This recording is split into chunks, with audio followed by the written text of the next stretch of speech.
আসসালামু আলাইকুম, ফারজানা নাহিদ জানাচ্ছেন টিভিতে দুপুরের খবর। শিরোনাম দেখছিলেন, নিয়ে যাব পুরো খবরে। অপশক্তি নিজেদের হীন দলীয় স্বার্থে মানুষের মধ্যে বিরোধ বিভেদের অপচেষ্টা চালালেও সবাই মিলে থাকাই দেশের মানুষের আবহমানকালের মূল্যবোধ। এমন মন্তব্য করে প্রধানমন্ত্রী তারেক রহমান বলেছেন, তার সরকার এমন এক রাষ্ট্র এবং সমাজ বিনির্মাণের লক্ষ্যে কাজ করছে। বছরব্যাপী নজরুল বর্ষ 2026-27 উদ্বোধনী অনুষ্ঠানে তিনি এসব কথা বলেন। আরও জানাচ্ছেন হাসান মাহমুদ। বিদ্রোহ ও অসাম্প্রদায়িক চেতনার জাতীয় কবি কাজী নজরুল ইসলামের অনবদ্য অমর কীর্তি ও শোষণ বঞ্চনার বিরুদ্ধে তার প্রতিবাদী কণ্ঠস্বর জাগরুক রাখতে বছরব্যাপী নজরুল বর্ষের উদ্বোধন করেছেন প্রধানমন্ত্রী তারেক রহমান। প্রধানমন্ত্রী বলেন, কবি নজরুলের হৃদয় জুড়ে ছিল বাংলাদেশ, তাই কবির স্মৃতিধন্য ত্রিশালকে নজরুল স্মৃতি ঘোষণার সম্ভাব্যতা খতিয়ে দেখা হচ্ছে। পরাধীনতা, জুলুম, শোষণ, অসাম্য, বৈষম্য ও কুসংস্কারের বিরুদ্ধে কবির কলম ছিল শানিত। প্রধানমন্ত্রী বলেন, তার সরকার এমন রাষ্ট্র গড়তে চায় যাতে ধর্ম বর্ণ নির্বিশেষে প্রতিটি মানুষ থাকবে নিরাপদ। যেখানে ধর্ম বর্ণ নির্বিশেষে প্রতিটি মানুষ নির্বিঘ্নে নিরাপদে বসবাস করবে। শুধু মানুষের এই নিরাপত্তা নয়, আসুন কোনো প্রাণীও মানুষের হিংস্রতার শিকার যেন না হয়, বর্তমান সরকার সেটিও নিশ্চিত করতে চায়। বর্তমান প্রযুক্তির যুগের জটিল বাস্তবতার উল্লেখ করে প্রধানমন্ত্রী বলেন, কৃত্রিম বুদ্ধিমত্তার ইতিবাচক ও নেতিবাচক প্রভাব জ্ঞানের দুয়ার যেমন খুলেছে, তেমনি উন্মুক্ত করেছে বিপদগামী হওয়ার পথও। তবে কেউ হীন স্বার্থে বিরোধ বিভেদের অপচেষ্টা চালালেও সবাই মিলেমিশে থাকাই এদেশের মূল্যবোধ। নিজেদের হীন দলীয় স্বার্থে মানুষের মধ্যে বিভেদ বিরোধ সৃষ্টির অপচেষ্টা চালালেও সবাই মিলেমিশে থাকাই বাংলাদেশের মানুষের আবহমান কালের মূল্যবোধ। বর্তমান সরকারও এমন এক রাষ্ট্র এবং সমাজ বিনির্মাণের লক্ষ্যে কাজ করছে। 3 দিনব্যাপী এই কর্মসূচির উদ্বোধন উপলক্ষে প্রধানমন্ত্রী তারেক রহমান স্মারক ডাকটিকিট এবং নজরুল বর্ষ 2026-27 লোগো উন্মোচন করেন। Hasan Mahmud, NTV news, Dhaka. এবার 11টি শিক্ষা বোর্ডের অধীনে 9,439টি শিক্ষা প্রতিষ্ঠান থেকে মোট 12,70,883 জন শিক্ষার্থী এইচএসসি এবং সমমানের পরীক্ষায় অংশ নিয়েছে। তবে এবারই প্রথম অভিন্ন প্রশ্নপত্রে 9টি বোর্ডে পরীক্ষা অনুষ্ঠিত হচ্ছে। প্রশ্নের মান নিয়ে সন্তোষ প্রকাশ করেছেন পরীক্ষার্থীরা। ওবায়দুল্লাহ মামুনের রিপোর্ট। এবারই প্রথম একই প্রশ্নপত্রে একযোগে দেশের 9টি সাধারণ শিক্ষা বোর্ডে অনুষ্ঠিত হচ্ছে এইচএসসি পরীক্ষা। এছাড়া মাদ্রাসা শিক্ষা বোর্ডে 92,905 জন এবং কারিগরি শিক্ষা বোর্ডে 1,07,964 জন পরীক্ষার্থী অংশ নিচ্ছে। গত বছরের তুলনায় এবার মোট পরীক্ষার্থীর সংখ্যা বেড়েছে 19,472 জন। তবে গতবারের তুলনায় ঝরে পড়া পরীক্ষার্থীর সংখ্যাও বেড়েছে। নকল রোধ ও প্রশ্ন ফাঁস বন্ধে সরকারের পক্ষ থেকে সর্বোচ্চ নজরদারি নেওয়া হয়েছে। প্রতিটি কেন্দ্রে বসানো হয়েছে ক্লোজ সার্কিট ক্যামেরা। প্রথম দিন সকাল থেকে গুড়ি বৃষ্টি আর তীব্র তাপদাহ উপেক্ষা করে কেন্দ্রে আসেন পরীক্ষার্থীরা। কেন্দ্রের বাইরে অপেক্ষমান অভিভাবকরা। অভিন্ন প্রশ্নপত্রে পরীক্ষা নেওয়ায় সরকারকে সাধুবাদ জানিয়েছেন তারা। প্রত্যেক বোর্ডের পরীক্ষা যদি পৃথক পৃথক হয়, তাহলে কোনো বোর্ডে পরীক্ষা সহজ হয়, কোনো পরীক্ষা কঠিন হয়, এতে অভিযোগ থাকে, কিন্তু এখন আর কোনো অভিযোগ নাই। এখন পরীক্ষা একটা দেওয়ার পরে বোঝা যাবে যে অ্যাকচুয়ালি কেমন হচ্ছে। একদিক দিয়ে ভালো হয়েছে, কারণ কি মেধা তালিকায় দেখা যায় যে অমুক খুব ভালো করছে, ঢাকা বোর্ডে এরকম রেজাল্ট করছে, কিন্তু এবার আসলে এরকম হবে না। প্রথম দিন বাংলা প্রথম পত্র পরীক্ষায় অংশ নিতে সকাল 10টার আগেই কেন্দ্রে প্রবেশ করে শিক্ষার্থীরা। দুপুর 1টায় শেষ হয় পরীক্ষা। প্রশ্নপত্রের মান নিয়ে কথা বলেন তারা। কোয়েশ্চেন মোটামুটি সহজই হয়েছে, মানে মিডিয়াম টাইপের কোয়েশ্চেন লিখতে পারছি সব। বহু নির্বাচনীগুলো অনেক স্ট্যান্ডার্ড এসেছে এবং সৃজনশীলগুলো মাস্ট অনেক ইজি আসছে। ক খ সব প্রিভিয়াস যে বোর্ডগুলো, সেই বোর্ডগুলো থেকে আমরা কমন পেয়েছি। ফিজিক্সের জন্য তেমন একটা গ্যাপ রাখা হয় নাই, বাট বায়োলজির জন্য এনাফ গ্যাপ আছে, তারপরে কেমিস্ট্রির জন্য মোটামুটি আছে, বাট ফিজিক্সে একটু গ্যাপ দিলে ভালো হতো।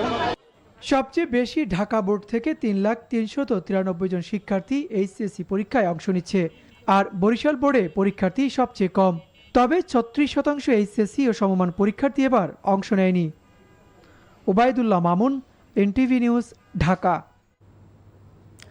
আগামীতে স্থানীয় সরকার নির্বাচনে শিক্ষকদের অংশগ্রহণ না করার আহ্বান জানিয়েছেন শিক্ষামন্ত্রী আ.ন.ম এহসানুল হক মিলন। এ সময় বিষয়টি নিয়ে আইন প্রণয়নের সুপারিশের কথা জানিয়ে মন্ত্রী আরও বলেন, কোনো শিক্ষক নির্বাচন করতে চাইলে তিনি যেন চাকরি থেকে ইস্তফা দেন। রাজধানীতে আয়োজিত এক সেমিনারে এসব কথা বলেন তিনি। ইফতেখার রেজার রিপোর্ট। বৃহস্পতিবার রাজধানীর একটি হোটেলে ইউনিসেফ বাংলাদেশ আয়োজিত এক সেমিনারে শিক্ষামন্ত্রী, প্রধানমন্ত্রীর উপদেষ্টা সহ বিশিষ্টজনেরা অংশ নেন। শিক্ষা ব্যবস্থায় অর্থবহ পরিবর্তন এনে সরকার শিক্ষকদের ক্যাপাসিটি বৃদ্ধি করতে প্রশিক্ষণের পরিকল্পনা নিয়েছে বলে উল্লেখ করেন বক্তারা। শিক্ষা ব্যবস্থাকে কিভাবে আমরা আরো বেশি অন্তর্ভুক্তিমূলক করতে পারি, অংশীদারিত্বপূর্ণ করতে পারি, যার মাধ্যমে আমাদের তরুণ প্রজন্মের এবং যারা শিশু কিশোর রয়েছেন স্কুলে ক্লাস 1 থেকে শুরু করে 12 পর্যন্ত প্রত্যেকের মেধার বিকাশ ঘটাতে পারি। মাননীয় প্রধানমন্ত্রী স্বপ্ন দেখিয়েছেন, পথ নির্দেশন করেছেন। এখন সেই পথে সঠিকভাবে যদি চলতে হয়, সঠিক গোলে যদি পৌঁছাতে হয়, তাহলে এই আমাদের সকলকে একসাথে কাজ করতে হবে। বক্তব্যে শিক্ষা খাতে নানা দিক তুলে ধরেন শিক্ষামন্ত্রী। আহ্বান জানান শিক্ষকরা যেন আগামীতে স্থানীয় নির্বাচনে অংশ না নেন। আগামী দিনের নির্বাচনগুলোতে শিক্ষকরা যেন পার্টিসিপেট না করে এবং গভর্নমেন্ট যেন এই ধরনের একটি আইন তৈরি করে, শিক্ষকরা লোকাল গভর্নমেন্ট ইলেকশনে যেন না যায়, যেতে হলে তারা যেন চাকরির থেকে ছেড়ে যায় এবং এই শিক্ষকদের যে ট্রেনিংয়ের ব্যবস্থার জন্য, শিক্ষকের উন্নয়নের জন্য আমরা যে ইনভেস্টমেন্টগুলো করছি এগুলো যেন প্রপারলি হয়।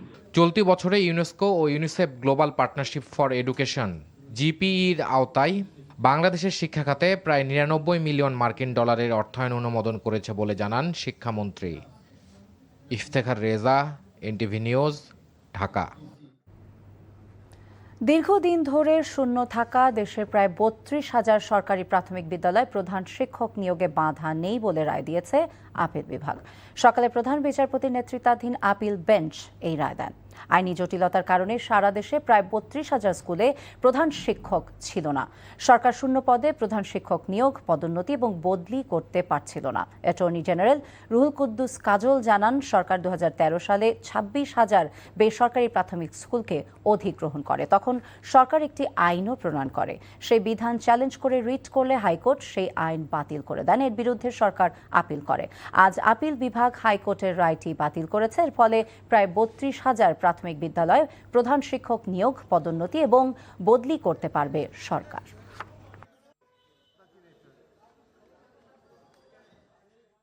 যারা বেসরকারি স্কুল থেকে অধিগ্রহণ হয়ে আসছেন, সরকারি হয়েছেন, তাদের ক্রমটা থাকবে তারপরে। এটাকেই মূলত তারা চ্যালেঞ্জ করেছিলেন হাইকোর্টে, ওই আইনের সংশ্লিষ্ট বিধিকে। সেই বিধিটার রায় তাদের পক্ষে গিয়েছিল, অর্থাৎ অধিগ্রহণকৃত শিক্ষকদের পক্ষে গিয়েছিল, যার বিরুদ্ধে সরকার আপিল করেছিল এবং আজকে সুপ্রিম কোর্টের আপিল বিভাগ সেই আপিলটি অ্যালাউ করেছেন। অর্থাৎ হাইকোর্টে যে রায়টি দিয়েছিল সেই রায়টি আর থাকলো না। পদ্মা রেল সেতুর পিলারের নিচের মাটি কাটার কোনো নেতিবাচক প্রভাব নেই, বরং ইতিবাচক প্রভাব রয়েছে বলে জানিয়েছেন সড়ক পরিবহন ও সেতু, নৌপরিবহন এবং রেলপথ মন্ত্রী শেখ রবিউল আলম।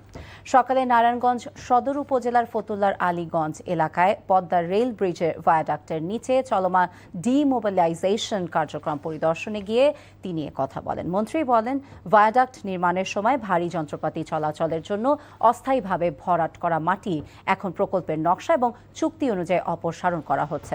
বলেন, পদ্মা রেল সেতু ভায়াডাক্টের নিচে মাটি অপসারণের ফলে রেললাইন বা কাঠামোর কোনো ধরনের ঝুঁকি সৃষ্টি হবে না, বরং প্রকল্পের নিরাপত্তা, পরিবেশের স্বাভাবিক অবস্থা ফিরিয়ে আনা এবং ভবিষ্যৎ পরিকল্পনার স্বার্থে এই কাজ করা হচ্ছে। লোকজনের সাথে জড়িত 16.76 কিলোমিটারের মতো অপসারণ করতে হবে। তারপর হচ্ছে স্বাভাবিক স্তরে যাবে। আগে যে স্তর ছিল সেই স্বাভাবিক স্তরের চেয়ে 8 ফিট নিচে আছে পাইল ক্যাপ। পাইল ক্যাপের পুরুত্ব 6 ফিট, তার নিচে আছে 200 ফিটের মতো পাইল, 8 ফিট। অর্থাৎ এই স্ট্রাকচার এটা জেনে বুঝে এই প্রকল্পের প্রয়োজনে করা আছে। তার সাথে এই মাটি অপসারণের নেতিবাচক সম্পর্ক নাই, ইতিবাচক সম্পর্ক। মতভিন্নতা থাকলেও দেশের স্বার্থে সরকারি এবং বিরোধী দল ঐক্যবদ্ধভাবে বাজেটে অবদান রেখেছে বলে মন্তব্য করেছেন সরকারি দলের চিফ হুইপ নুরুল ইসলাম মনি।